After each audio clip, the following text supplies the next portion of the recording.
Security, Kristi Noem, making headlines yesterday after brief comments during the cabinet meeting that she would soon be working to end FEMA. And President Trump announced plans to overhaul or end FEMA back in January, saying money for relief should go directly to the states and the decision should not come from the federal government. I think when you have a problem like this, I think you want to go and whether it's a Democrat or Republican governor, you want to use your state to fix it and not waste time calling FEMA, and then FEMA gets here and they don't know the area, they've never been to the area, and they want to give you rules that you've never heard about. They want to bring people that aren't as good as the people you already have. And FEMA's turned out to be a disaster. Well, joining us now for more, chairman and founder of Grable Rescue, a former military intelligence officer as well, Bryan Stern. Bryan, great to have you with us this morning. So after seeing how FEMA handled the aftermath of Hurricanes Helene and Milton, the wildfires there in California, it was clear that changes needed to be made. Do you think dismantling the agency and giving the money directly back to the states is the best decision? I know you've had to step in many of these instances and help people on the ground. Yeah, I think, thanks for having us. I think FEMA is totally broken. My team and I have done 728 missions. We've rescued over 7,000 people. We haven't even gotten a thank you note, let alone a dollar from FEMA. We've seen time and time and time again where the people that we're saving, they'll say, we called FEMA, we tried, we called this one, we called that one. And they asked us to fill out a form in triplicate or whatever, or go to the website, or all kinds of crazy things. We saw this in Maui. Maui remains the largest loss of life of Americans since 9/11, which is never covered anymore. But it took FEMA 6 days to show up, let alone where by the time they got there, everyone was dead. So, FEMA, yeah, the people at FEMA mean well, of course. They're God-fearing, good folks. They're, they are what they are.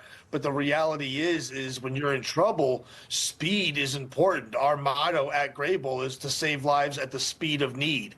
When you're in trouble, you need help and you need it now. You don't need FEMA to come in and do an assessment and a study and bring in a whole bunch of people who don't know anything about the area or are learning and trying to figure it out and all this other stuff when you need help. That's fine. So getting that money and those resources down to the lowest level possible is really what it's all about, because when people are in trouble, they need help pretty fast. Yeah, absolutely. We know that you certainly, would always run to people's rescue for all these disasters. I want to move on to this now, Bryan. So you're a former military intelligence officer. I want to ask you about the journalist who accidentally was added to the group chat that, it's caused quite a firestorm. The administration says no classified material was released, but this does raise concern as to how this happened. How do you think this affects the administration's strategic objectives or the way they operate moving forward? I think it was a mistake. I think it was it sounds like it was an honest mistake. I use Signal all the time. People make their way into chat groups because their names are similarly mentioned, labeled in your contacts list. I think it was a mistake. Obviously, it's an embarrassment. At the same time, the senior, the principals are what they're called, the senior officials, just like everybody else, they need to be able to communicate. I'm sure at Newsmax, the top producers have a group thread for different things to coordinate people coming on or different ideas or different problems or whatever. They got to be able to communicate. Signal's a good app. It's accredited, if you will, by the intelligence community under certain circumstances. So I think it's an embarrassment. I think it's definitely something they wish they didn't. Clearly, they wish that this didn't happen. At the same time, I think it's okay that National Security Mike Waltz is talking with Secretary of State Marco Rubio or Secretary of Defense Pete Hegseth. I would be more concerned if they weren't talking. Good point. Right?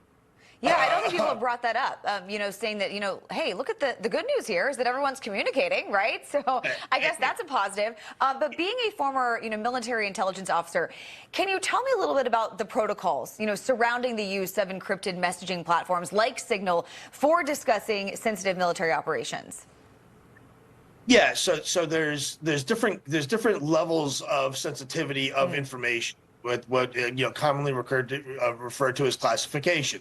You have top secret, secret, confidential, and unclassified, and then a couple of different ones in between there that are special categories like SCI. You'll hear that thrown around. You'll hear terms like SCIF thrown around. A lot of these terms are thrown around with impunity, but if you're in the intelligence business, like I have been for 27 years. All those things matter way more than what you see on TV. So there's nuances associated with those things. So every person on there, from what I understand, and I haven't read the thread, I haven't read the messages, but from what I understand, most of the people on there at least had original classification authority. These are people who are able to determine what is classified and what is not for their particular agency. So the director of CIA, he can classify information for the Central Intelligence Agency. Secretary of Defense Hegseth, he's allowed to determine what is classified, what is not.